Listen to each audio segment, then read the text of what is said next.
Pour une bonne gestion communautaire de la biodiversité dans la réserve de biosphère du Mono, CORD ONG attendait coordination pour la recherche et le développement de l'environnement que préside Serge Abiola Hueto a organisé du 15 au 16 juin 2020 un atelier de sensibilisation et de renforcement des capacités des officiers de police judiciaire sur l'application des lois liées à la faune, à la transhumance, aux ressources halieutiques et à la flore dans la réserve de biosphère du Mono. Avec l'appui du programme PPI, dans ses mots d'ouverture à cet atelier tenu à la salle de conférence de la préfecture de Lokossa, le président de CORD ONG déclare: pour s'assurer que les objectifs de développement durable auxquels le Bénin a souscrit, qui nous astreignent bien entendu à ce que tout ce qui est ressources naturelles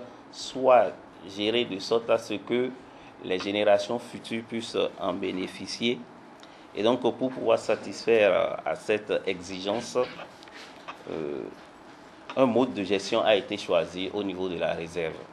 À sa suite, le coordinateur du projet, Moras Akakpo, clarifie. Déjà, nous faisons un inventaire de la biodiversité qui est disponible et en cartographiant les zones de concentration de ces espèces-là, puis nous avons délimité.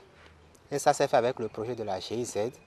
Et nous avons mis en place des associations de gestion pour responsabiliser les communautés à la conservation.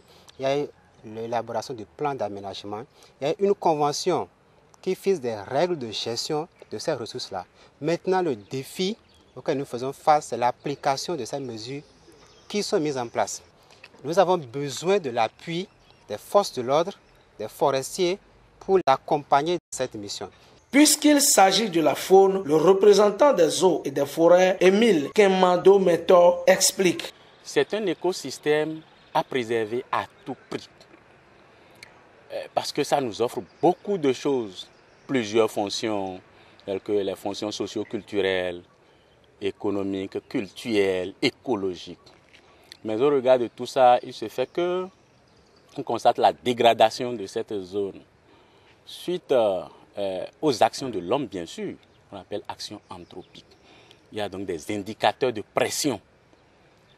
Et au regard de ces indicateurs de pression, il faut forcément donc prendre des dispositions pour encadrer les activités qui doivent se mener désormais dans un environnement du genre, un environnement aussi précieux.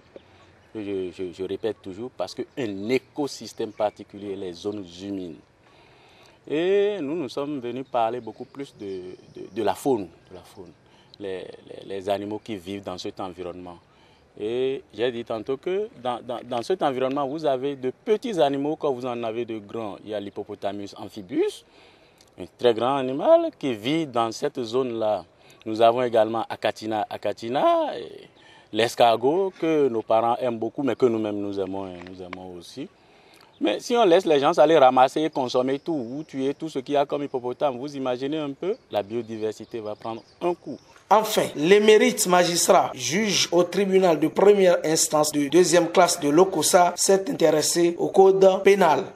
L'impératif du respect de l'environnement est un impératif légal et qui aussi nécessite l'implication de chaque acteur, à commencer par la compréhension et l'appréhension de l'importance de la nature et du rôle que l'environnement joue dans notre survie sur Terre.